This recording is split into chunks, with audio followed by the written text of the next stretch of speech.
Hello students. कल हम लोगों ने पढ़ा था न्यूक्लियोफिलिक सब्स्टिट्यूशन के बारे में। तो उसमें मैं बताया था कि न्यूक्लियोफिलिक सब्स्टिट्यूशन क्या होता है। फिर मैं बताया था कि कौन कौन से फैक्टर होते हैं जो न्यूक्लियोफिलिक सब्स्टिट्यूशन रिएक्शन को इफेक्ट करते हैं। तो जैसे देखो यहाँ पे मैं लिखा था ये R X plus nucleophile solvent, और ये क्या बनेगा, प्रोडक्ट बनेगा प्लस एक्स लिविंग ग्रुप। तो ये हो गया हमारा leaving group.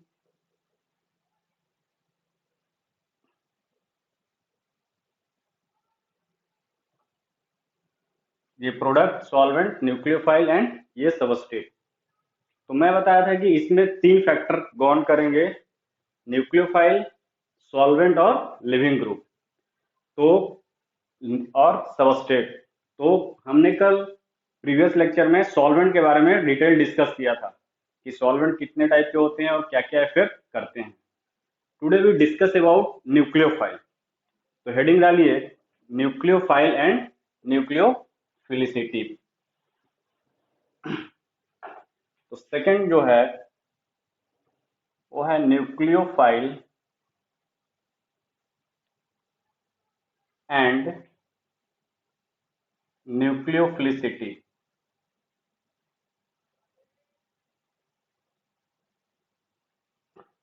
Nucleophile and nucleophilicity means कि न्यूक्लियोफिलिक सब्स्टिट्यूशन रिएक्शंस में इस न्यूक्लियोफाइल का क्या रोल है। क्योंकि मैंने बताया था types of nucleophilic substitution reaction, यानी कि SN1, SN2, SNAR। तो कौन कौन से ऐसे न्यूक्लियोफाइल हैं कि रिएक्शन को अफेक्ट करेंगे। वो कौन सा न्यूक्लियोफाइल होगा जो SN1 देगा और कौन सा होगा जो SN2 देगा। इसको हम ध्यान में इसको हम आज स्टडी करेंगे। तो फर्स्ट हेडिंग डालिए न्यूक्लियोफाइल होता क्या है। न्यूक्लियोफाइल ये मैं ऑलरेडी डिस्कस कर चुका हूं रिएक्शन मैग्नीशियम पार्ट 1 में। तो न्यूक्लियोफाइल क्या होता है कि electron rich species means electron rich species having negative charge, lone pair electron और पाई बॉन्ड, इस तरह के स्पीसीज को बोलते हैं न्यूक्लियोफाइल। तो क्या लिख सकते हो, it is a electron rich species having negative charge,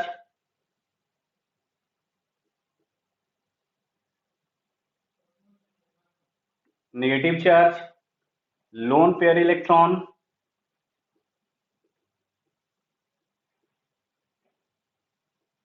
and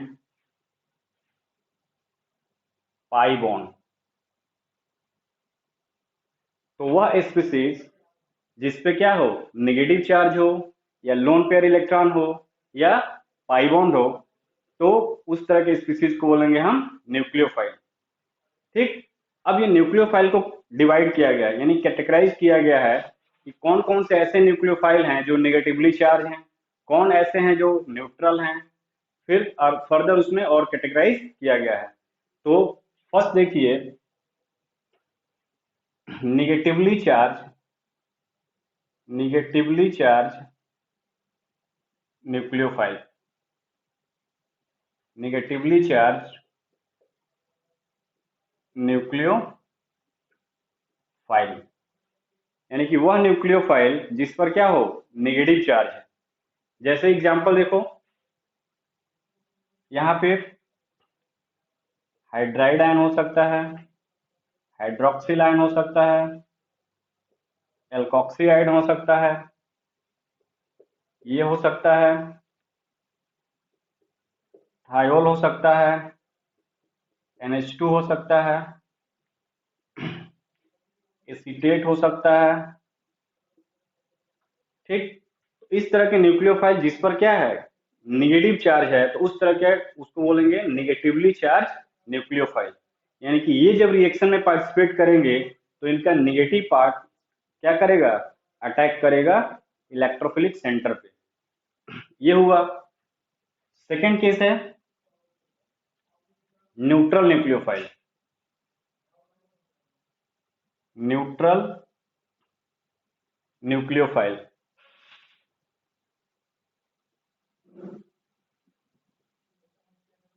neutral nucleophile में क्या हो सकता है, एग्जांपल देखो, वाटर हो सकता है। वाटर के पास क्या है, लोन पेयर है, ये act as a nucleophile. Alcohol हो सकता है,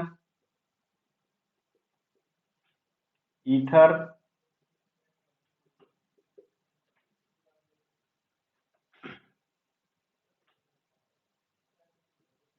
ammonia, water, alcohol, ether, ammonia, ठीक है। कुछ पाई बॉन्डेड हैं, जैसे CH2 ये हो सकता है, CH ट्रिपल बॉन्ड CH ये हो सकता है, क्वाइरिडीन हो सकता है, पाइरॉल हो सकता है।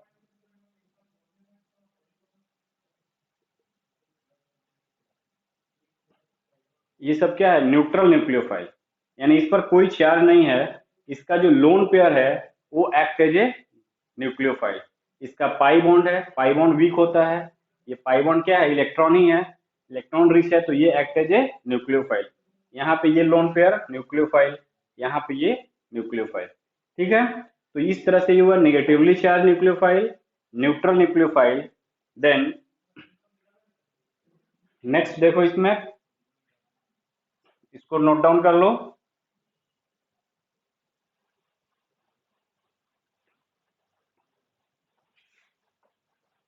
थर्ड कैटेगरीज है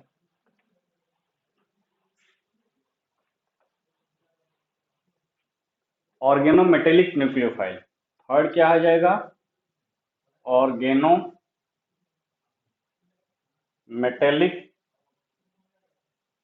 न्यूक्लियोफाइल।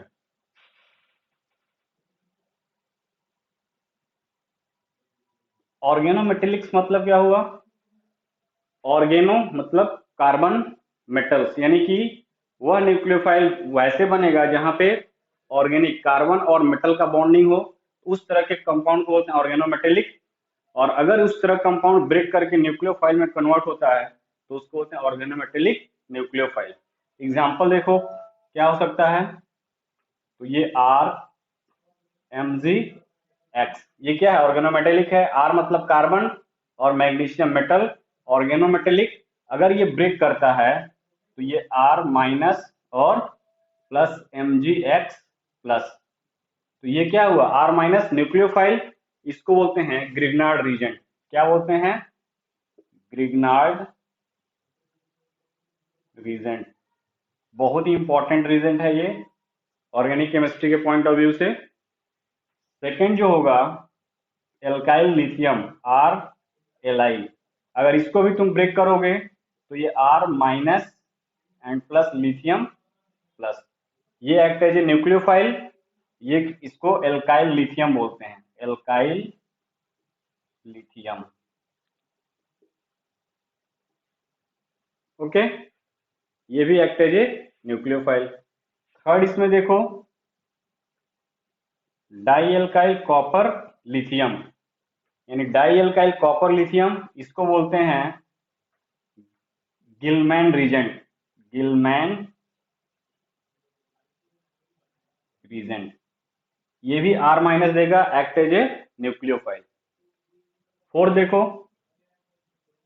डाई एल्काइल जिंक, ये भी एक्ट एज ए, इसको क्या बोलोगे, डाई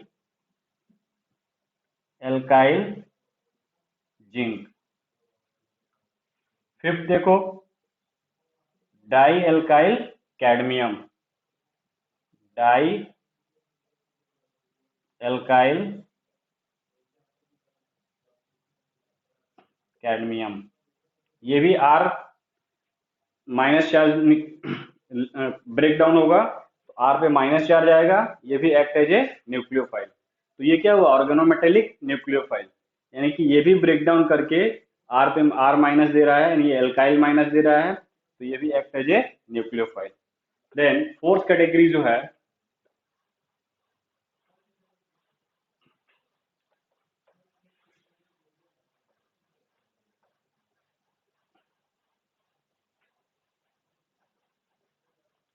फोर्थ कैटेगरी जो है एम्बीडेंटेड न्यूक्लियोफाइल। Ambidentate nucleophile.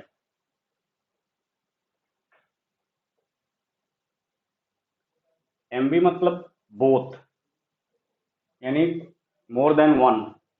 वह न्यूक्लियोफाइल जिसमें एक से ज्यादा डोनर साइट हो, but during course of reaction एक एट ए टाइम एक ही डोनर एटम क्या करेगा, अपना लोन पेयर डोनेट करेगा इलेक्ट्रॉन डिफिशिएंट सेंटर पे। तो उस तरह के न्यूक्लियोफाइल को बोलते हैं एम्बीडेंटेड nucleophile.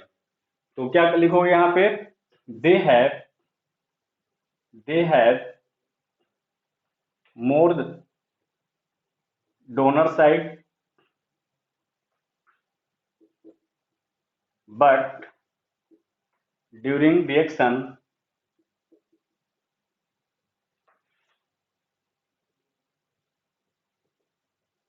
only one donor site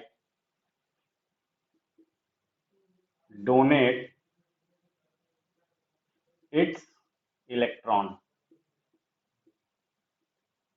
means कि न्यूक्लियोफाइल है, एक से ज्यादा डोनर एटम है उसमें, बट रिएक्शन के दौरान केवल एक ही डोनर एटम जो है अपना इलेक्ट्रॉन डोनेट करेगा, बाकी रिमेन रहेगा। जैसे एग्जांपल देखो, Cn minus C triple bond N। तो ये क्या है, ये नाइट्रोजन भी अपना लोन पेयर दे सकता है, कार्बन भी दे सकता है। फिर उसी तरह HCN है, ये सल्फर भी दे सकता है और ये नाइट्रोजन भी दे सकता है। उसी तरह OHCN है, OCN है, ये भी दे सकता है, ऑक्सीजन भी दे सकता है। और NO2 है, तो देखो NO2 का स्ट्रक्चर कैसे होता है, N, ये अपना लोन पेयर दे सकता है और ये दे सकता है। तो ये दो डोनर एटम है, या तो ये देगा या तो ये देगा। रिएक्शन के दौरान केवल फर्स्ट अगर ये देगा तो ये नहीं देगा, अगर ये दे रहा है तो ये नहीं देगा। तो ambidentate nucleophile are those nucleophile having more than one donor site but during course of reaction only one site attack on the electrophilic centre. तो ये था क्लासिफिकेशन ऑफ न्यूक्लियोफाइल, यानी कि न्यूक्लियोफाइल होता क्या है। तो इलेक्ट्रॉन रिच स्पीसीज होते हैं जिसके पास लोन पेयर इलेक्ट्रॉन हो, निगेटिवली चार्ज होते हैं। ठीक, अब हम पढ़ेंगे न्यूक्लियोफिलिसिटी। कि न्यूक्लियोफिलिसिटी, ये तो न्यूक्लियोफाइल था, न्यूक्लियोफिलिसिटी होता क्या है। तो देखो बेटा, न्यूक्लियोफिलिसिटी का मतलब, आगे हम कंटिन्यू करते हैं इसको। नाउ स्टूडेंट, अब हम देखेंगे न्यूक्लियोफिलिसिटी कि न्यूक्लियोफिलिसिटी क्या है। ठीक है, पिछले लेक्चर में हमने देखा न्यूक्लियोफाइल क्या है, अब देखेंगे न्यूक्लियोफिलिसिटी। तो न्यूक्लियोफिलिसिटी टर्म से ही आपको कुछ चीजें क्लियर हो जानी चाहिए। फिलिक, जैसे मैंने बताया था न्यूक्लियोफाइल, इलेक्ट्रोफाइल। तो न्यूक्लियोफाइल का मतलब nucleus loving, electrophile electron loving. उसी तरह न्यूक्लियोफिलिसिटी, न्यूक्लियोफिलिसिटी तो सब्स्टिट्यूशन रिएक्शन में न्यूक्लियोफाइल का अटैक होता है इलेक्ट्रॉन डिफिशिएंट कार्बन पे, तो न्यूक्लियोफाइल अटैक करता है। ठीक, अब जो न्यूक्लियोफाइल स्ट्रांग होगा वो ज्यादा जल्दी अटैक करेगा, जो वीक होगा, पुअर न्यूक्लियोफाइल होगा, वो लेजी होगा, वो अटैक नहीं करेगा, बहुत स्लो करेगा।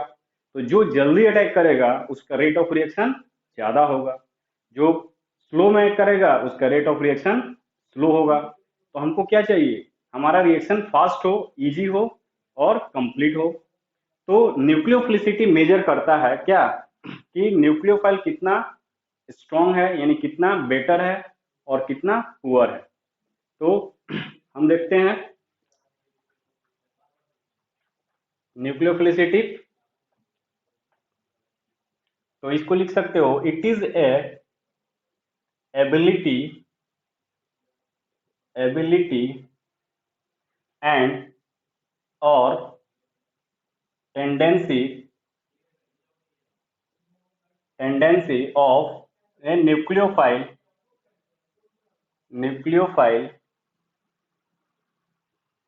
to attack on substrate molecule.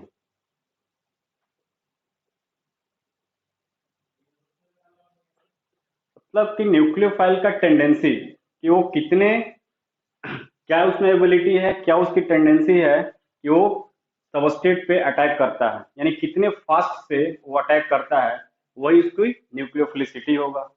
ठीक, यानी कि अगर हम बात करें ग्रेटर द टेंडेंसी या greater the ability, better will be nucleophile.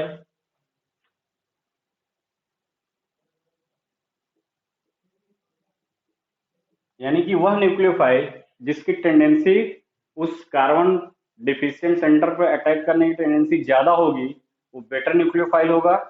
और दूसरा क्या लिख सकते हो, लेसर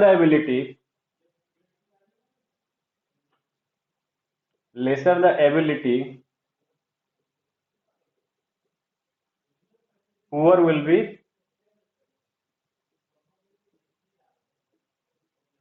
न्यूक्लियोफाइल। यानी कि जिसकी टेंडेंसी स्लो होगा अटैक करने की, उसको हम क्या बोलेंगे, पुअर न्यूक्लियोफाइल। तो हम इसमें आगे डिटेल देखेंगे। तो देखो बेटा, न्यूक्लियोफिलिक सब्स्टिट्यूशन में बता रहा हूं, तो उसमें दो मेन है, SN1 और SN2। तो जो SN1 और SN2 का देखोगे तो आगे जब डिटेल स्टडी करेंगे तो हम देखेंगे कि जो स्ट्रॉन्ग न्यूक्लियोफाइल होता है वो SN2 रिएक्शन देता है, और जो पुअर न्यूक्लियोफाइल होते हैं वो SN1 रिएक्शन देते हैं। तो आपको हर को रटने की जरूरत नहीं है, एक बार आप कंसेप्ट बना लोगे तो आप डिफ्रेंशिएट कर सकते हो कि वो SN1 होगा कि SN2 होगा। तो देखो कौन कौन से ऐसे फैक्टर हैं कि न्यूक्लियोफाइल की न्यूक्लियोफिलिसिटी को अफेक्ट करते हैं, उसके बारे में हम देखते हैं। तो हेडिंग डालो,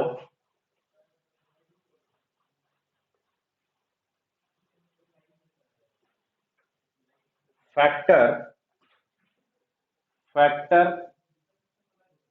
affecting the nucleophilicity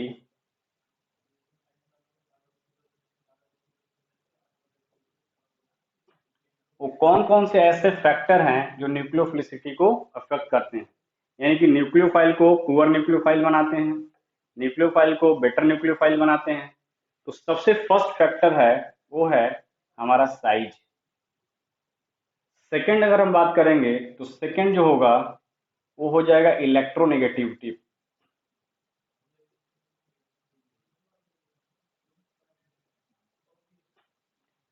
साइज हो गया, इलेक्ट्रोनेगेटिविटी। थर्ड हो गया हाइब्रिडाइजेशन।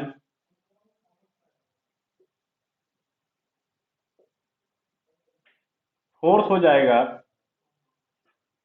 रिजोनेंस। फिफ्थ हो जाएगा स्टेरिक हिंड्रेंस।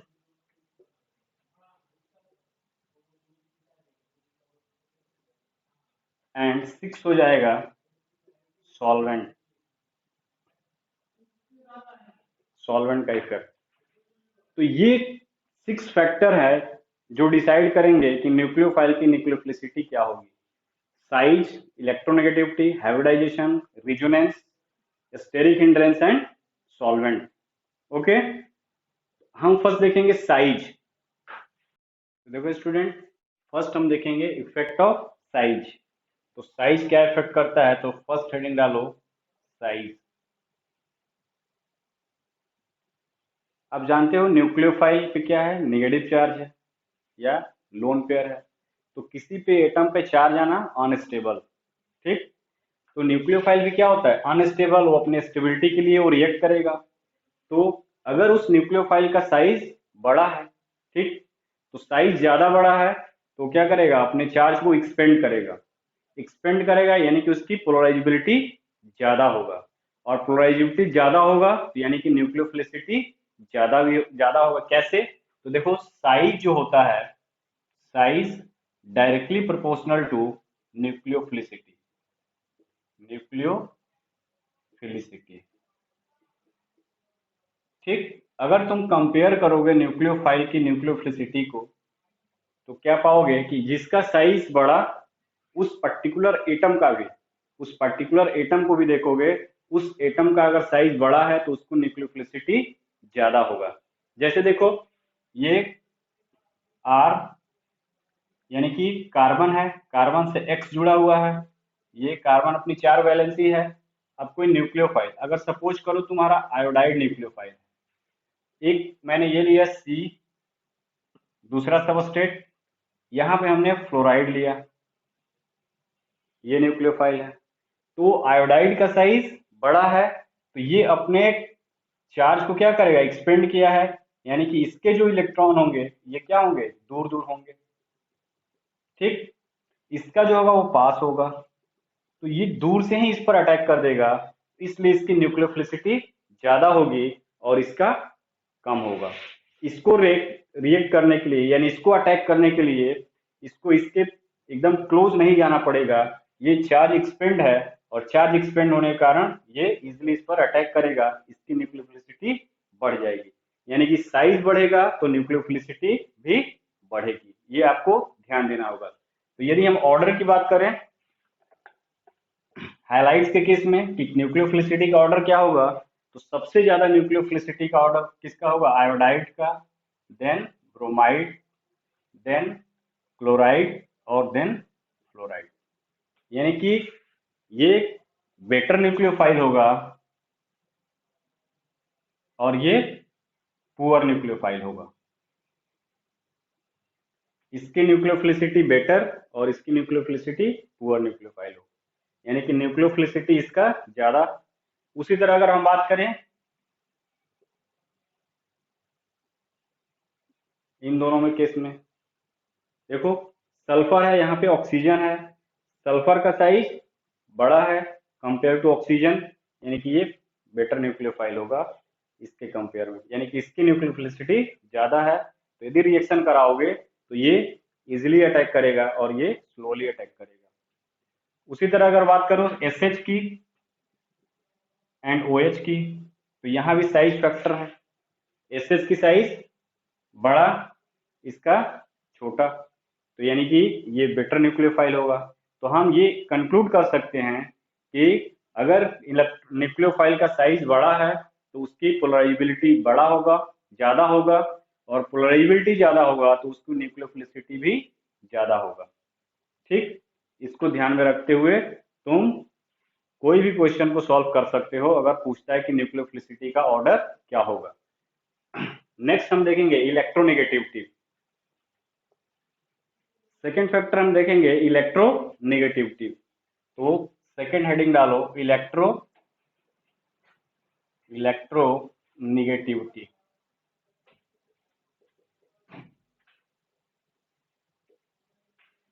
तो आपको पता है कि जो मोर इलेक्ट्रोनेगेटिव एटम होता है उस क्या रखना चाहता है, नेगेटिव चार्ज, और जो नेगेटिव चार्ज रखेगा वो स्टेबल होगा, और यदि ये स्टेबल हुआ तो उसकी रिएक्टिविटी क्या हो जाएगी, कम हो जाएगी। यानी कि अगर न्यूक्लियोफाइल देखोगे तो जो मोर इलेक्ट्रोनेगेटिव न्यूक्लियोफाइल हैं उस पर क्या है, अगर नेगेटिव चार्ज है तो वो अपने नेगेटिव चार्ज को स्टेबलाइज करेगा, और स्टेबलाइज करेगा तो वो रिएक्शन में पार्टिसिपेट इजिली नहीं करेगा। यानी कि न्यूक्लियोफाइल का अगर इलेक्ट्रोनेगेटिविटी ज्यादा है तो उसकी इलेक्ट्रोफिलिसिटी क्या हो जाएगी, न्यूक्लियोफिलिसिटी क्या हो जाएगी, कम हो जाएगी, यानी डिक्रीज कर जाएगी।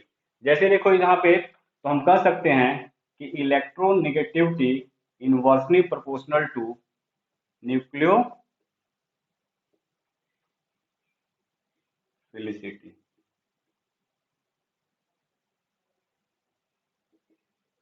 यानी कि जिसका इलेक्ट्रोनेगेटिविटी जिस एटम का ज्यादा होगा उसकी न्यूक्लियोफिलिसिटी क्या हो जाएगी, कम हो जाएगी। ये कब अप्लाई करेंगे, जब हम पीरियड में बात करेंगे, पीरियड में बात करेंगे। पिछले हमने साइज का देखा था आयोडाइड वाले में, तो वहां पे हम इस कंसेप्ट को नहीं अप्लाई करेंगे। ये जब एक ही पीरियड का एटम हो वहां पे हम लोग इलेक्ट्रोनेगेटिविटी का कंसेप्ट अप्लाई करेंगे। जैसे एग्जांपल देखो, CH3,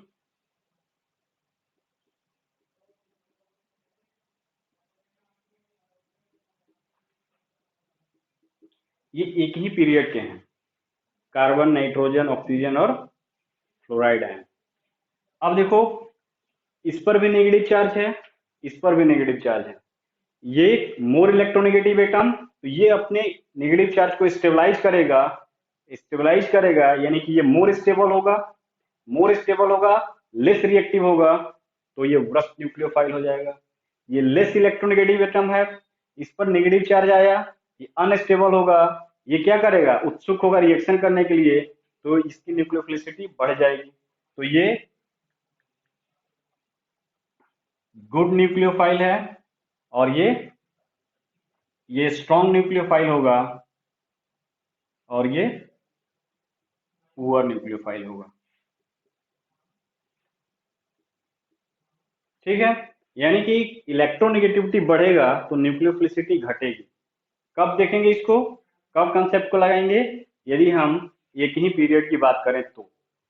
यहाँ पे एक चार्ज आना अनस्टेबल, तो इस नेगेटिव चार्ज को क्या कर रहा है, स्टेबलाइज कर रहा है, लेस रिएक्टिव कर रहा है, यानी कि लेस रिएक्टिव, तो ये रिएक्शन में पार्टिसिपेट बहुत स्लो मैनर में करेगा, इसलिए इसकी न्यूक्लियोफिलिसिटी क्या हो जाएगी, पुअर न्यूक्लियोफाइल हो जाएगा, यानी कि ये पुअर न्यूक्लियोफाइल हो जाएगा।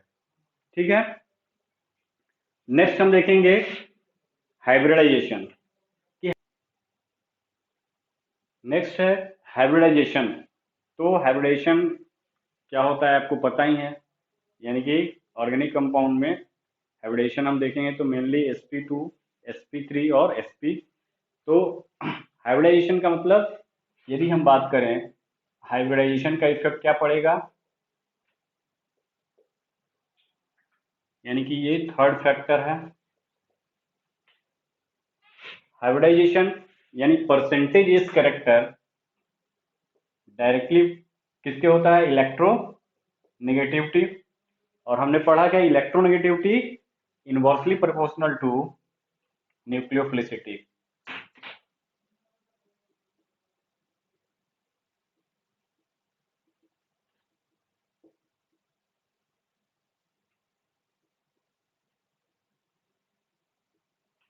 ये इनवर्सली प्रोपोर्शनल टू न्यूक्लियोफिलिसिटी का होता है। तो यदि एस कैरेक्टर ज्यादा होगा, इलेक्ट्रोनेगेटिविटी उसकी ज्यादा होगी, उसकी न्यूक्लियोफिलिसिटी कम हो जाएगी। न्यूक्लियोफिलिसिटी का मतलब क्या, कि वो कितने फास्ट से अपना इलेक्ट्रॉन डोनेट कर रहा है, यानी अटैक कर रहा है। अगर वो स्लोली अटैक कर रहा है तो उसको न्यूक्लियोफिलिसिटी कम, और यदि फास्ट अटैक कर रहा है, एकदम वो उग्र है अटैक करने के लिए, तो उसकी न्यूक्लियोफिलिसिटी ज्यादा होगा। तो देखो इसमें अगर हम एग्जांपल लें, CH3 एक ये है, दूसरा अगर हम लें CH2 ये है, तीसरा अगर हम लें ये है, नेगेटिव चार्ज है, न्यूक्लियोफाइल है। अगर हम बात करें तो इसका जो हाइब्रिडाइजेशन होगा वो क्या हो जाएगा, sp3। इसका जो हाइब्रिडाइजेशन है वो sp, इस कार्बन की हाइब्रिडाइजेशन क्या हो जाएगा, sp2, और इसका sp। ठीक, तो इसका हाइब्रिडेशन sp, sp2, sp3। यहाँ s कैरेक्टर कितना हो गया, परसेंटेज s कैरेक्टर 50%। यहाँ पे sp2 यानी परसेंटेज s कैरेक्टर 33.3%। यहाँ पे s कैरेक्टर 25%। तो मैंने यहाँ क्या लिखा, percentage s character directly proportional to electronegativity और इनवर्सली प्रोपोर्शनल टू न्यूक्लियोफिलिसिटी, यानी कि इस पर जो एस कैरेक्टर 50% है, इसका इलेक्ट्रोनेगेटिविटी ज्यादा होगा, ये अपने इलेक्ट्रॉन को टाइटली बाउंड किया है, यानी कि ये अटैक करने नहीं देगा। और जब अटैक करने नहीं देगा तो इसकी न्यूक्लियोफिलिसिटी क्या करेगा, डिक्रीज कर देगा।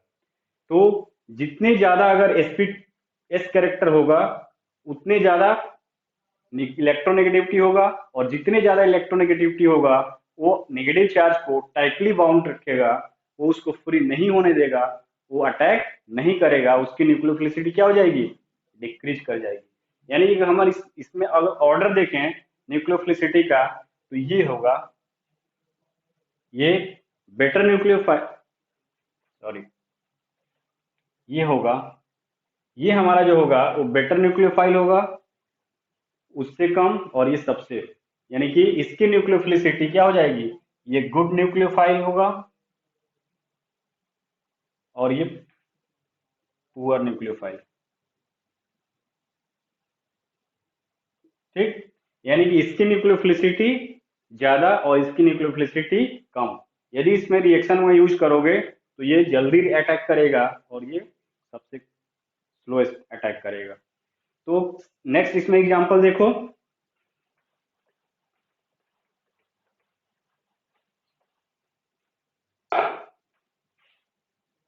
आर, ये एमाइन, इमाइन,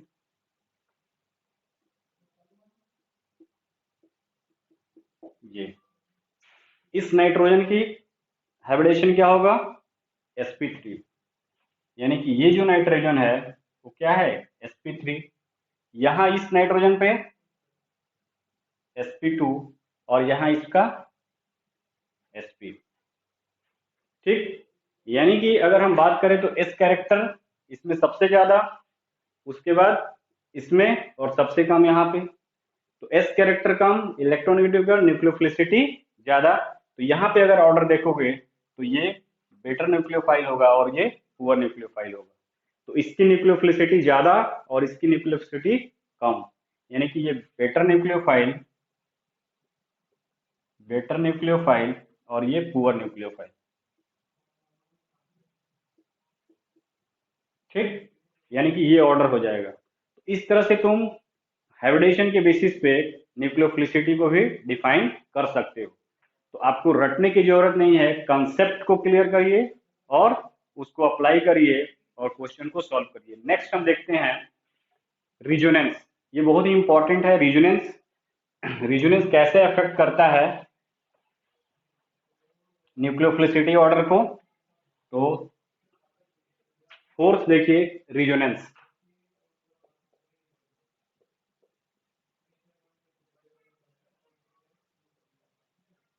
तो आपको पता है रिजोनेंस क्या होता है, resonance means delocalisation of electron. ठीक, तो जहां भी डिलोकलाइजेशन होगा वो क्या होता है, स्टेबिलिटी। तो जो हमारा न्यूक्लियोफाइल हो क्या है, अनस्टेबल। अगर वो रिजोनेंस से स्टेबलाइज हो गया, तो वो अगर रिजोनेंस से स्टेबलाइज हो गया तो वो स्टेबल हो गया और रिएक्ट नहीं करेगा। यानी कि हम इनडायरेक्टली कह सकते हैं कि रिजोनेंस जो होगा वो न्यूक्लियोफिलिसिटी को घटाता है। कैसे घटाएगा वो आगे डिस्कस करते हैं। तो हम लिख सकते हैं कि रिजोनेंस जो होगा इनवर्सली प्रोपोर्शनल टू न्यूक्लियोफिलिसिटी।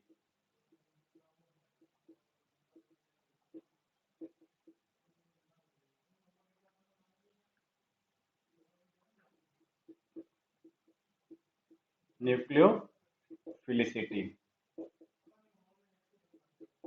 यानी कि रिजोनेंस अगर होगा, अगर वह न्यूक्लियोफाइल यहाँ पे रिजोनेंस हो रहा है तो वो न्यूक्लियोफाइल पुअर होगा as compare to without resonance वाला। जैसे देखो एग्जांपल, तो अगर हम बात करें एग्जांपल की, तो CH3CH2O, इथॉक्साइड और ये एसीटेट, ये इथॉक्साइड्स आयन है, ये एसीटेट आयन है। तो यहाँ पे क्या है, ये जो लोन पेयर है वो क्या है, इसमें के साथ रिजोनेंस में है।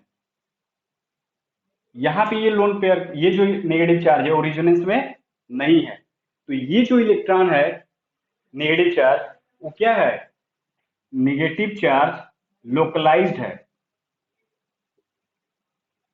और यहाँ का जो नेगेटिव चार्ज है, negative charge on oxygen delocalise, is delocalise. तो ये 100% अवेलेबल है और ये 50% अवेलेबल है।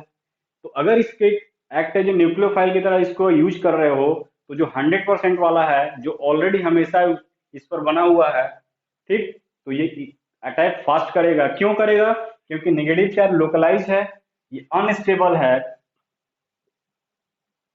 और ये स्टेबल है। तो जब स्टेबल है तो ये रिएक्शन क्यों करेगा? ये स्टेबलाइज हो जा रहा है और ये अनस्टेबल है, तो यानी कि रिजोनेंस होने के कारण ये स्टेबल हो गया, और स्टेबल हो गया तो रिएक्शन में पार्टिसिपेट इजिली नहीं करेगा। उसका जो अटैक होगा कार्बन डिफिशिएंट सेंटर पे, वो स्लो होगा एज कंपेयर टू इसके, यानी कि रिजोनेंस भी क्या कर रहा है? डिक्रीज कर रहा है। नेक्स्ट इसी में अगर एग्जांपल देखो तो ये फर्स्ट हो गया। सेकेंड एग्जांपल अगर देखो तो ये पायरिडीन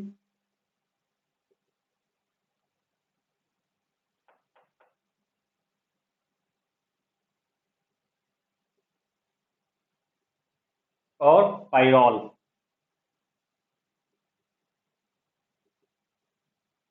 तो पायरिडिन का ये लोन पेयर है, वो रेजोनेंस में नहीं पार्टिसिपेट किया है। इसका जो लोन पेयर है वो रेजोनेंस में पार्टिसिपेट किया है। तो ये लोन पेयर क्या है? लोन पेयर फ्री है, फ्री है। और ये वाला lone pair resonance participate in resonance.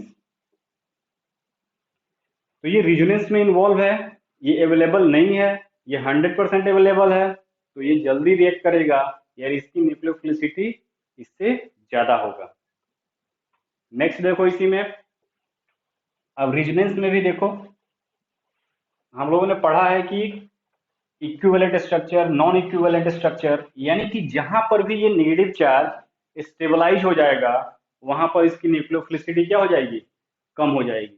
ठीक, तो यदि हम बात करें रिजोनेंस की, तो रिजोनेंस में हम लोगों ने बहुत सारा स्टडी किया है कि equivalent structure, non equivalent structure, more resonating structure. तो देखो यहाँ पे अगर हम इसकी बात करें, ये और ये acetate,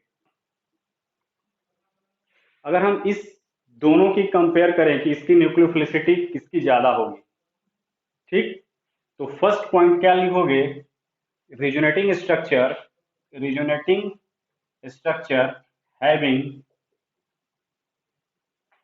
non equivalent, non equivalent,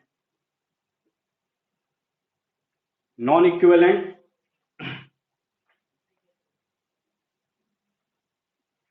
resonating structure having non-equivalent resonating structure,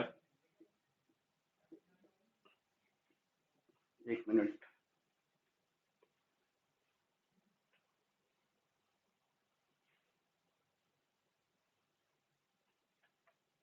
nucleophile, nucleophile having non-equivalent, non-equivalent resonating structure has better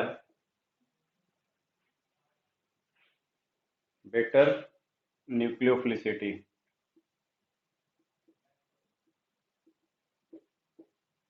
इसका एग्जांपल देख लो, अगर इसका हम रिजोनेटिंग स्ट्रक्चर ड्रा करते हैं तो ये आर सी, अब ये क्या होगा? ये इधर माइग्रेट किया, ये इधर किया, अब एक ऑक्सीजन पे नेगेटिव चार्ज, ये CH2 double bond. Non equivalent क्यों बोल रहे हैं? क्योंकि यहाँ पे जो नेगेटिव चार्ज है वो कार्बन और ऑक्सीजन के बीच डिलोकलाइज हो रहा है। ये क्या है? इक्विवेलेंट रिजोनेटिंग स्ट्रक्चर है। जैसे आर सी, ये जो नेगेटिव चार्ज है वो ऑक्सीजन और ऑक्सीजन के बीच माइग्रेट कर रहा है, तो ये नॉन इक्विवेलेंट रिजोनेटिंग स्ट्रक्चर है, नॉन इक्विवेलेंट रिजोनेटिंग स्ट्रक्चर और ये क्या है, इक्विवेलेंट इक्विवेलेंट रिजोनेटिंग स्ट्रक्चर। तो नॉन इक्विवेलेंट रिजोनेटिंग स्ट्रक्चर है तो ये लेस स्टेबल है, ये मोर स्टेबल है।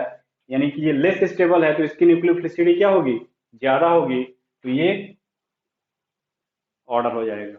यानी कि ये बेटर न्यूक्लियोफाइल और ये पुअर न्यूक्लियोफाइल इसके कंपेयर में। उसी में देखो सेकेंड एग्जाम्पल,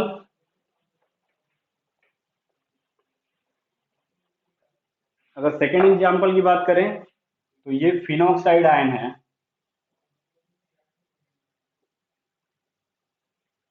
और ये एसीटेट आयन है। तो फिनॉक्साइड आयन की बात करोगे तो यहाँ पे नॉन इक्विवेलेंट रिजोनेटिंग स्ट्रक्चर बनता है। क्यों? क्योंकि ये जो फिनॉक्साइड का ऑक्सीजन पे निगेटिव चार्ज है वो ऑक्सीजन और कार्बन के बीच माइग्रेट कर रहा है। ये जो निगेटिव चार्ज है वो ऑक्सीजन और ऑक्सीजन पे डिलोकलाइज हो रहा है। यानी कि ये भी क्या है, नॉन इक्विवेलेंट रिजोनेटिंग स्ट्रक्चर। ये क्या है, इक्विवेलेंट रिजोनेटिंग स्ट्रक्चर। ये मोर स्टेबल है, ये लेस स्टेबल है। यानी कि ये बेटर न्यूक्लियोफाइल होगा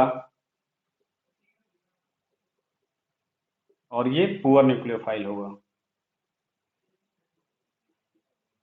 तो यदि कंपेयर करोगे फिनॉक्साइड आयन और एसीटेट आयन में, तो phenoxide ion is the better nucleophile compare to acetate ion. अगर हम बात करें कि दोनों इक्विवेलेंट रिजोनेटिंग स्ट्रक्चर को बनाते हैं, थर्ड केस में अगर हम देखें तो अगर दोनों क्या है, इक्विवेलेंट रिजोनेटिंग स्ट्रक्चर बनाते हैं, तो जो कम इक्विवेलेंट रिजोनेटिंग स्ट्रक्चर बनाएगा वो कम स्टेबल होगा, और जब कम स्टेबल होगा उसकी न्यूक्लियोफिलिसिटी ज्यादा होगी। तो देखो इसमें एग्जांपल देखो, यदि हम बात करें एसीटेट आयन और सल्फेट की,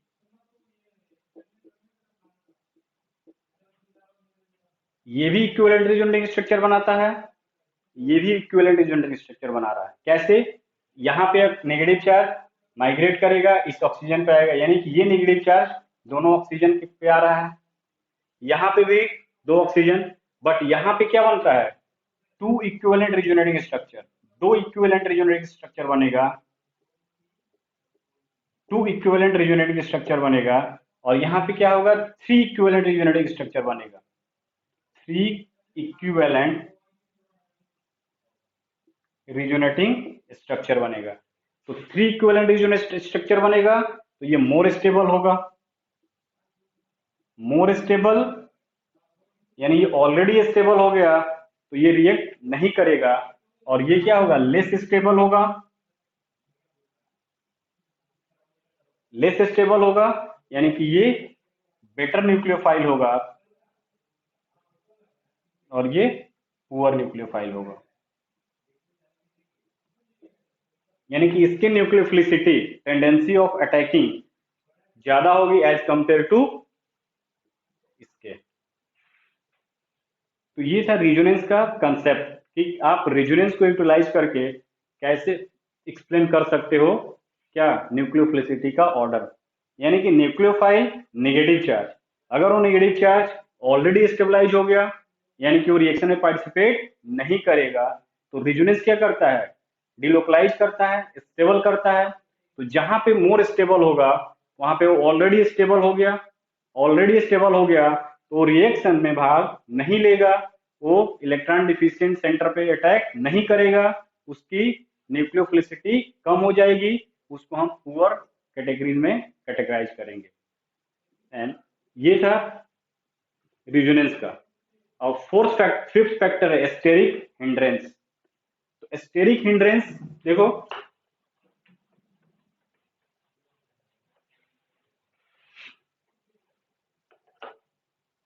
फिफ्थ है steric steric hindrance.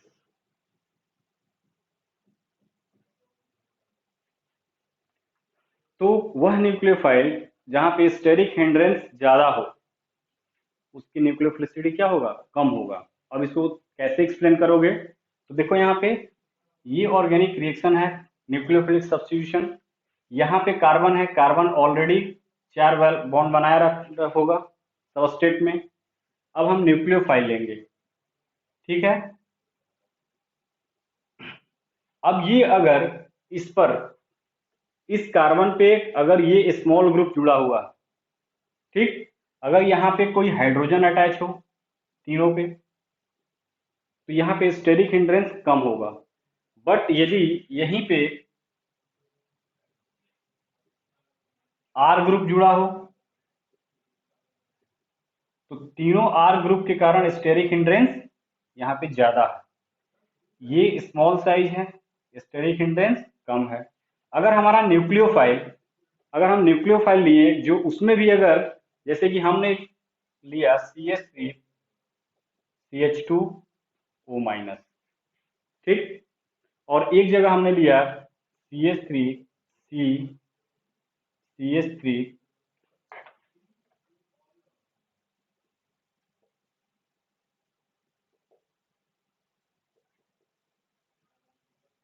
O minus, ये दोनों न्यूक्लियोफाइल हैं। अब देखो क्या होगा कि जैसे ये इस पर अप्रोच करेगा, तो यहाँ हाइड्रोजन है, तो ये यहाँ पे अप्रोच कर सकता है। बट ये जब आएगा तो ये जो आर ग्रुप इसको रिपेल करेगा, ये आर ग्रुप इसको रिपेल करेगा, ये आर ग्रुप इसको रिपेल करेगा। यानी कि स्टेरिक हिंड्रेंस होने के कारण ये जो ऑक्सीजन है इस कार्बन सेंटर पे, यानी कि जो रिएक्शन सेंटर है वहां पे अटैक नहीं करेगा, और जब नहीं करेगा तो ये लिविंग ग्रुप बाहर जाएगा नहीं, रिएक्शन नहीं होगा। यानी कि अगर हमारा जो न्यूक्लियोफाइल है, अगर उस न्यूक्लियोफाइल में स्टेरिक हिंड्रेंस है, ठीक, यदि सबस्ट्रेट में भी स्टेरिक हिंड्रेंस है, तो वो न्यूक्लियोफाइल क्या होगा, उसकी न्यूक्लियोफिलिसिटी कम हो जाएगी। तो अगर हम बात करें तो इथोक्साइड आयन जैसे CH3 CH2O के प्लस पोटेशियम इथोक्साइड ले लें, और टर्सरी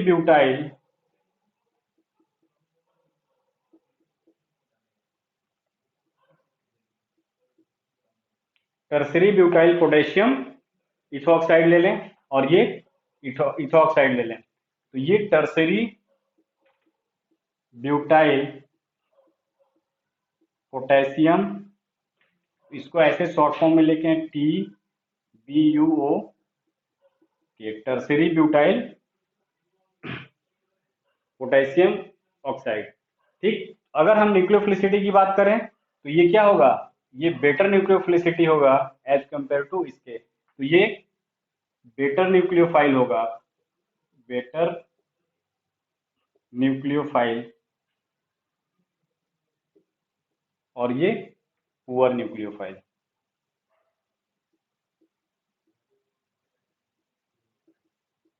तो स्टेरिक हिंड्रेंस क्या हुआ, इनवर्सली प्रोपोर्शनल टू न्यूक्लियोफिलिसिटी। तो हम लिख सकते हैं steric hindrance inversely proportional to क्या, न्यूक्लियोफिलिसिटी।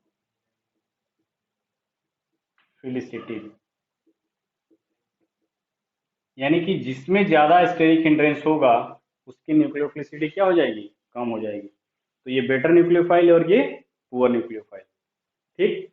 अब नेक्स्ट देखते हैं सॉल्वेंट। ये इंपॉर्टेंट है क्योंकि इससे हम डिसाइड कर लेते हैं कि हमारा जो रिएक्शन होगा वो SN थ्रू के जाए, SN2 मैकेनिज्म से जाएगा या SN1 से जाएगा।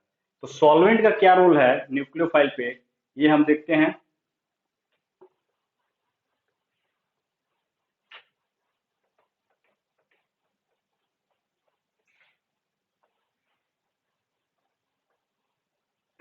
सॉल्वेंट 6 जो फैक्टर था वो क्या है,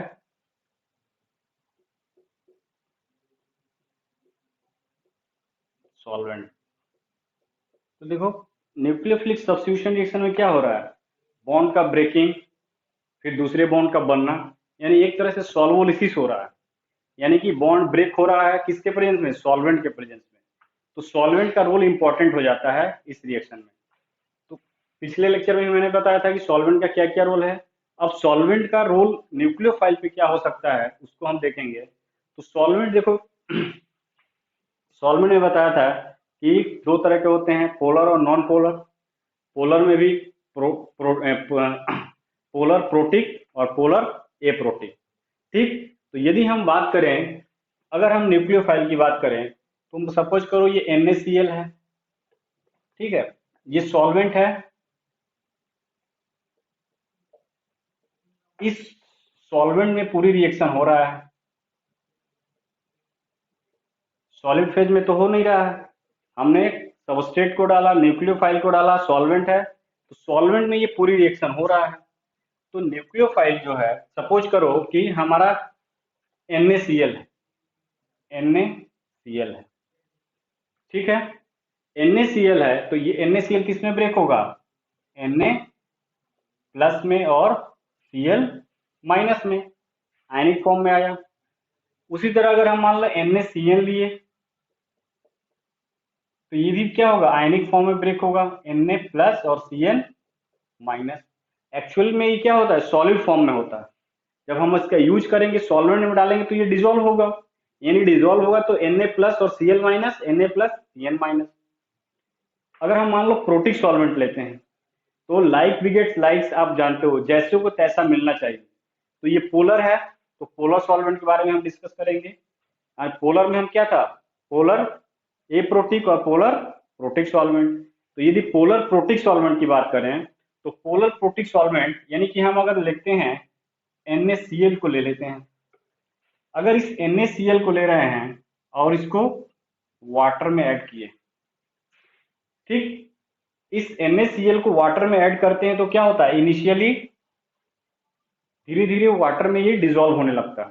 तो जो सॉलिड फॉर्म था वो लिक्विड फॉर्म में यानी सॉल्यूशन में चला जाता है, तो उसके बाद हमें दिखाई नहीं पड़ता है। तो ये कैसे डिजोल्व होता है, तो देखो क्या होता है कि जैसे वाटर है तो वाटर का स्ट्रक्चर देखो कुछ इस तरह से होता है। अब इस वाटर पे इस पर पार्शियल नेगेटिव चार्ज और इस पर पार्शियल पॉजिटिव चार्ज हाइड्रोजन पे, क्योंकि oxygen more electronegative, most of the electron इधर रहेंगे, तो डाइपोल यानी यहाँ पे नेगेटिव चार्ज और यहाँ पे प्लस प्लस। अब जैसे ही तुमने वाटर को वाटर में ऐड किया कोई भी सॉलिड को, जैसे मान लो NaCl या NaCN कोई भी लिया, तो ये जो Na प्लस बना और ये Cl माइनस बना। तो हम बात किसकी कर रहे हैं, पोलर प्रोटिक सॉल्वेंट,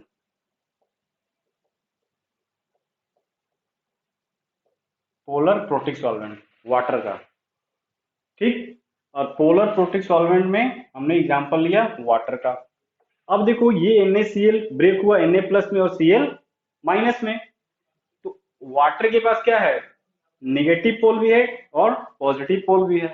अब क्या करेगा कि ये क्या करेगा कि Na प्लस चार्ज है, तो इस वाटर का जो नेगेटिव डाइपोल है वो इसको चारों तरफ से रैप कर लेगा।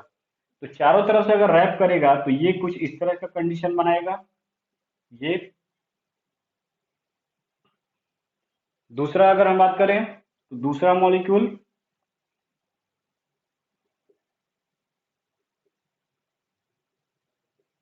ये, फिर उसी तरह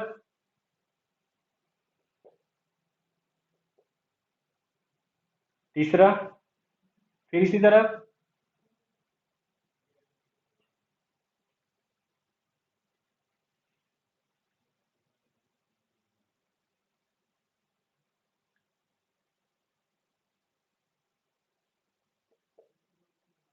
तो ये क्या हुआ, जो प्लस पार्ट था यानी कीटायन का और इसका जो डाइपोल था नेगेटिव, ये क्या हुआ, इंटरेक्ट हुए। तो इस तरह के इंटरेक्शन को आयन डाइपोल इंटरेक्शन बोलते हैं। ये आयनिक फॉर्म में है और ये इसका नेगेटिव डाइपोल है, तो इसके बीच क्या होता है, ion dipole interaction, ion dipole interaction. अब ये आयन डाइपोल इंटरेक्शन होगा तो ये क्या करेगा, इस आयन को ये स्टेबलाइज कर दिया, ठीक, यानी कि ये स्टेबलाइज कर दिया, प्लस फॉर्म में था, ये NaCl क्या था, न्यूट्रल था, यहाँ पे वाटर ऐड किया हमने, ठीक, तो न्यूट्रल था, स्टेबल फॉर्म में था, ये ब्रेक डाउन हुआ केटायनिक पार्ट्स, और यहाँ पे क्या हुआ, क्लोरीन एनायनिक पार्ट। अब ये ब्रेक डाउन हुआ, अनस्टेबल फॉर्म में आ गया, तो पोलर प्रोटिक सॉल्वेंट क्या किया, इसके साथ आयन डाइपोल इंटरेक्शन किया और इसको स्टेबलाइज कर दिया। अगर ये स्टेबलाइज हो गया तो सेकंड में क्या होगा, सेकंड वाला देखो, अब सेकंड में क्या हुआ, यहाँ पे नेगेटिव चार्ज है, यहाँ पे प्लस चार्ज है, तो ये इस कंडीशन में ये क्या करेगा, कुछ इस तरह से इंटरेक्शन करेगा, ये इसके साथ इंटरेक्शन हुआ, फिर उसी तरह दूसरा वाटर इस तरह से इंटरेक्ट किया, फिर तीसरा जो वाटर होगा, बहुत सारे जो वाटर मॉलिक्यूल होंगे वो इस तरह से इंटरेक्ट करते जाएंगे,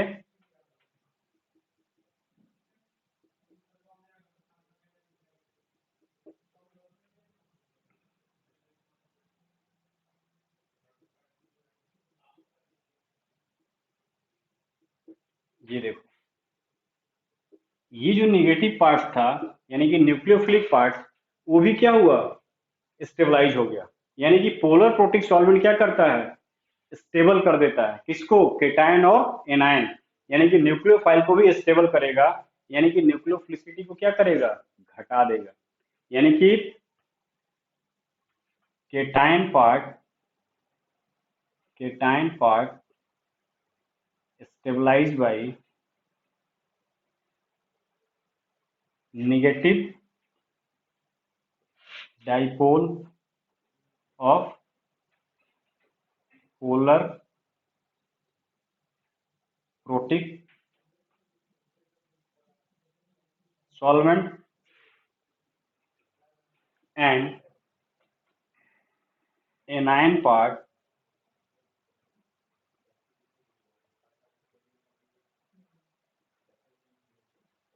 stabilized by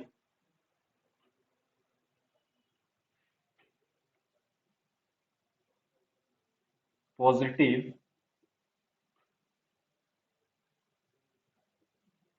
dipole of solvent। अब ये दोनों स्टेबल हो गया, यानी कि न्यूक्लियोफिलिसिटी को क्या किया, घटा दिया, यानी कि पोलर प्रोटिक सॉल्वेंट में न्यूक्लियोफिलिसिटी क्या होगा, डिक्रीज कर जाएगा।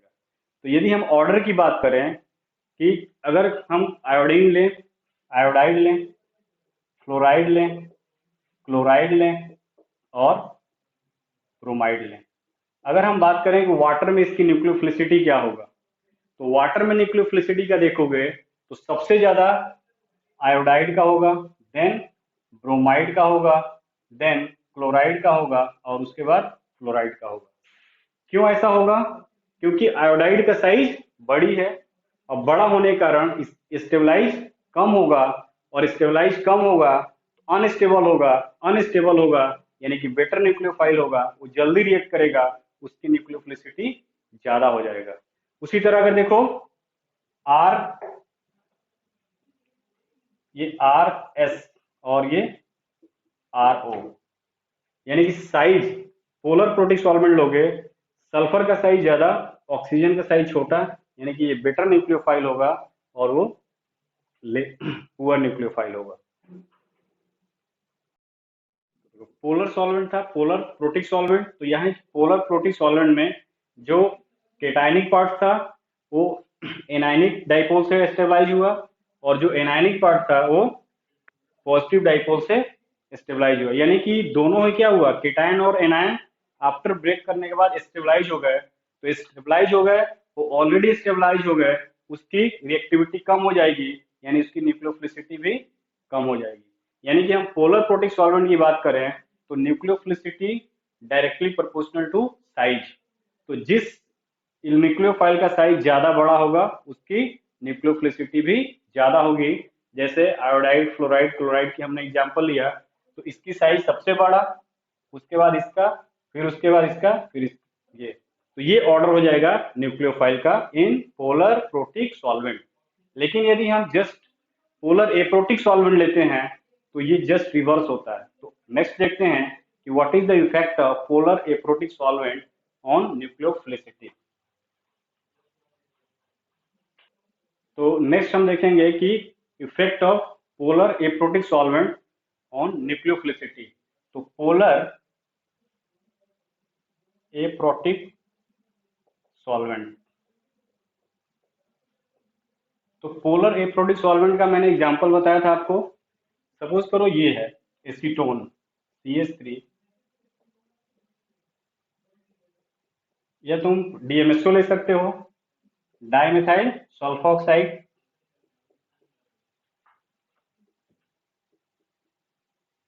ये पोलर एप्रोटिक सॉल्वेंट है।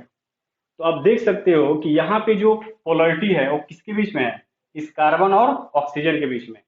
यानी कि कार्बन और ऑक्सीजन के बीच में पोलरिटी होने के कारण इस पर आएगा नेगेटिव और इस पर आएगा प्लस चार्ज। यहाँ भी सेम देखो, सल्फर और ऑक्सीजन, ऑक्सीजन की इलेक्ट्रोनेगेटिविटी ज्यादा, सल्फर की कम, तो पोलरिटी इधर इंड्यूस होगा, यानी कि इस पर आएगा पार्शियल नेगेटिव और इस पर आएगा पार्शियल पॉजिटिव चार्ज। अब देखो ये जो नेगेटिव चार्ज है वो सॉल्वेंट, बहुत सारे मॉलिक्यूल होंगे सॉल्वेंट के। अब सॉल्वेंट के मॉलिक्यूल होने के कारण ये जो नेगेटिव चार्ज होगा वो सरफेस पे होगा, सरफेस ऑफ द सॉल्वेंट। और ये जो डाइपोल है वो क्या होगा, इनसाइड द सॉल्यूशन। यानी कि ये क्या है, इसके कारण, इस मिथाइल ग्रुप के कारण ये क्या होगा, इनसाइड ऑफ सॉल्यूशन। तो जितने भी एप्रोटिक सॉल्वेंट है तो उसका जो नेगेटिव पार्ट होगा वो एक्सपोज होगा किस पे, सरफेस पे। और ये जो प्लस चार्ज वाला होगा वो रैप है किससे, इस मेथाइल ग्रुप के कारण, तो ये इनसाइड होगा, इनसाइड ऑफ द सॉल्यूशन। तो जैसे हम मान लो हमने NaCl को ऐड किए या NaCN हमारा लिए हैं, सॉलिड फॉर्म में है, हमने एप्रोटिक सॉल्वेंट DMSO को ऐड कर दिया। ये है DMSO, dimethyl dimethyl sulpho oxide, जिसको शॉर्ट फॉर्म में हम लोग बोलते हैं DMSO। अब हमने एप्रोटिक सॉल्वेंट DMSO को NaCN में ऐड कर दिया, तो ये क्या होगा, Na प्लस में ब्रेक होगा और ये Cn माइनस में ब्रेक होगा। ठीक, अब ये Na प्लस में और Cl माइनस में। और आप देख सकते हो कि ये जो नॉन पोलर सॉल्वेंट है, एप्रोटिक सॉल्वेंट है DMSO, इसका जो नेगेटिव सरफेस है वो क्या है, एक्सपोज्ड है। क्या करेगा, इस प्लस केटायन पार्ट को स्टेबलाइज करेगा, ये सल्फर का जो नेगेटिव पार्ट है ऑक्सीजन का, वो इसके साथ आयन डाइपोल इंटरेक्शन बना लेगा। ये देखो, फिर यहाँ पे ये भी आयन डाइपोल इंटरेक्शन होगा।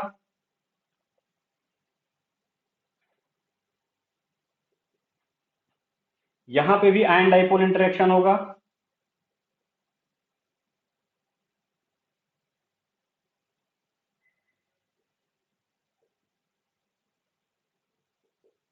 और इधर भी बनेगा।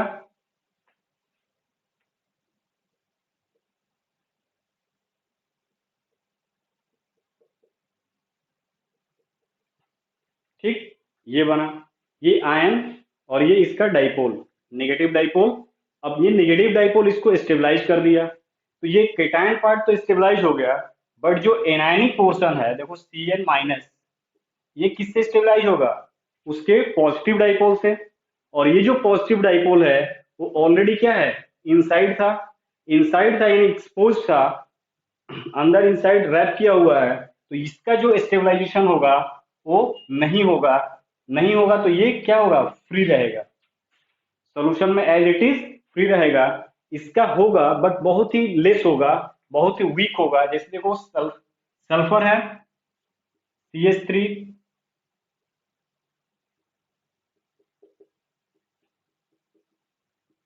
ये अगर ये इसको स्टेबलाइज कर रहा है,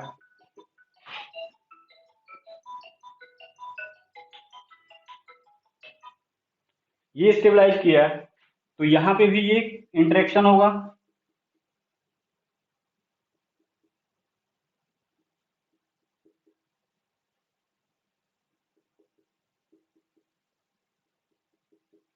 तो ये जो इंटरेक्शन होगा इसके कारण हिंड्रेंस काज करेगा, यानी कि जो इसका जो स्टेबलाइजेशन होगा वो पुअर होगा।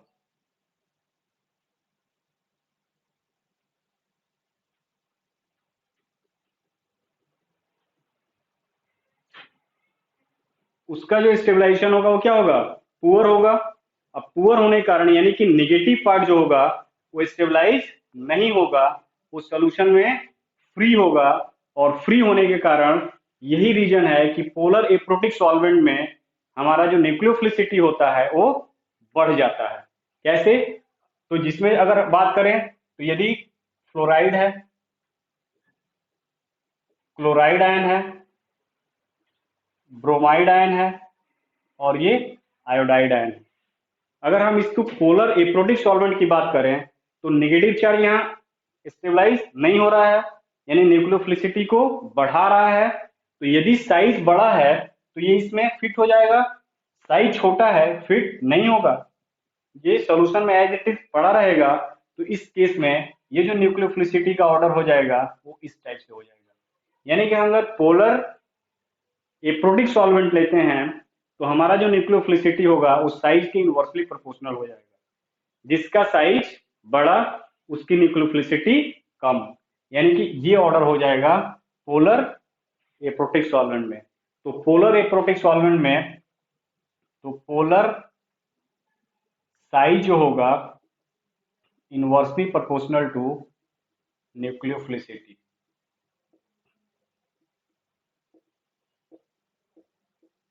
यानी कि साइज के इनवर्सली प्रोपोर्शनल हो जाएगा, जिसका साइज बड़ा उसकी न्यूक्लियोफिलिसिटी कम।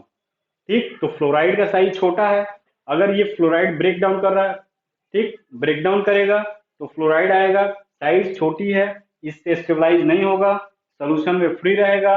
और जब सोल्यूशन में फ्री रहेगा तो फ्री रहेगा, इजिली अटैक करेगा, और इजिली अटैक करेगा यानी कि उसका अटैकिंग जो होगा वो फास्ट होगा, और जब फास्ट होगा तो उसकी न्यूक्लियोफिलिसिटी ज्यादा होगा। नेक्स्ट ये था अफेक्ट, इसमें कुछ और भी है पॉइंट्स, उसको देखते हैं।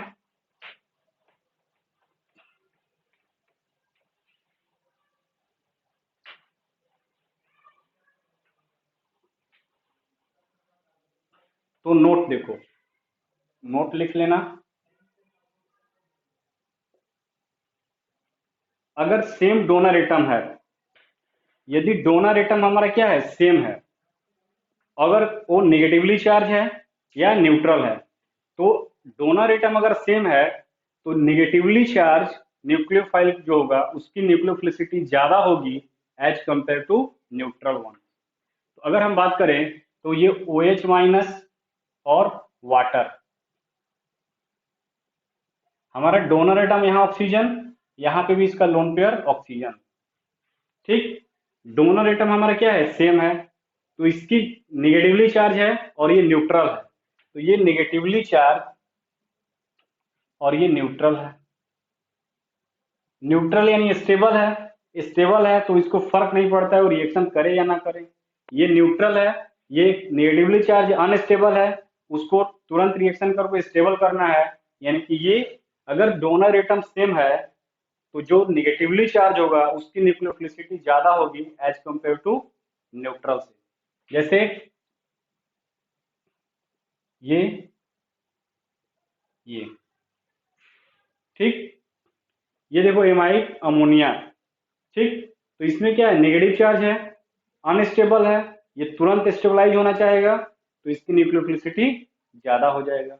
उसी तरह हम बात करें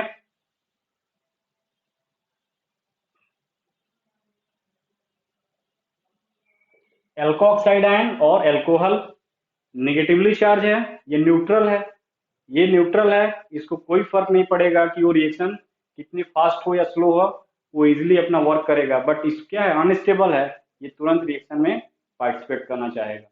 उसी तरह अगर हम बात करें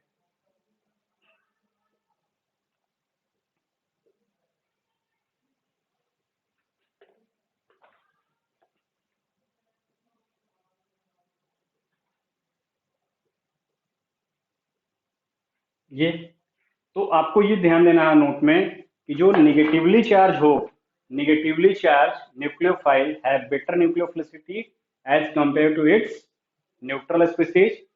ध्यान क्या देना है कि जो डोनर एटम है वो सेम होना चाहिए। तो इसमें एक क्वेश्चन है, क्वेश्चन देखो।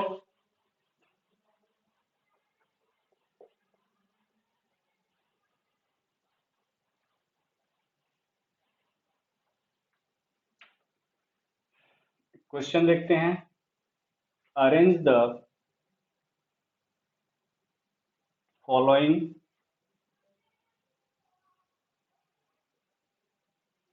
Species in decreasing order of, in decreasing order of their nucleophilicity।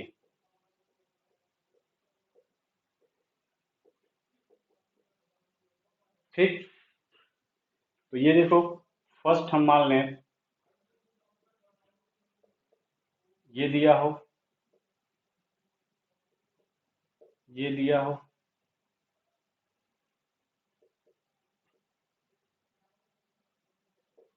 ये दिया हो,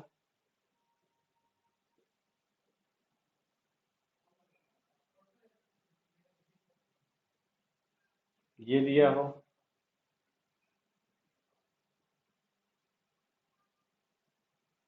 ये दिया हो। ठीक, तो यदि हम इसमें न्यूक्लियोफिलिसिटी का ऑर्डर देखें, यानी कि कौन बेटर न्यूक्लियोफाइल होगा, तो देखो इसमें क्या है, ये तीन जो है वो नेगेटिवली चार्ज, जो है नेगेटिवली चार्ज हैं, और ये न्यूट्रल है। ठीक, तो नेगेटिवली चार्ज जो होते हैं वो बेटर न्यूक्लियोफाइल होते हैं एज कंपेयर टू न्यूट्रल। अब देखो मैं बताया साइज, तो ये इससे ये कंफर्म हुआ कि ये इसकी न्यूक्लियोफिलिसिटी जो होगा वो सबसे कम होगा।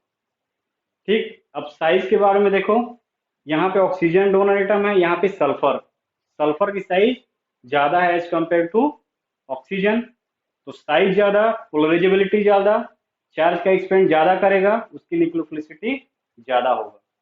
अब देखो इसमें क्या है, रिजोनेंस है और यहाँ भी रिजोनेंस है। तो मैं बताया कि रिजोनेंस क्या करता है, स्टेबलाइज करता है। और यदि न्यूक्लियोफाइल स्टेबलाइज हो गया तो पुअर हो गया, यानी कि पुअर न्यूक्लियोफाइल होगा। तो यहाँ पे जो स्टेबलाइजेशन होगा वो 5, यहाँ पे 4 रिजोनेटिंग स्ट्रक्चर बनेगा, यहाँ पे 2 रिजोनेटिंग स्ट्रक्चर बनेगा। बट ये जो रिजोनेटिंग स्ट्रक्चर बनेगा वो इक्विवेलेंट रिजोनेटिंग स्ट्रक्चर बनेगा, यानी कि ये रिजोनेंस से मोर स्टेबलाइज होगा, ये कम स्टेबलाइज होगा। तो ओवरऑल ऑर्डर अगर हम बात करें तो सबसे कम न्यूक्लियोफिलिसिटी इसका होगा, सबसे ज्यादा इसका होगा, फिर इसका होगा, फिर इसका होगा, देन इसका होगा। तो ये सबसे ज्यादा आर एस हो गया, फिर ओ एच हो गया, फिर उसके बाद फिनोक्साइड आयन हो गया,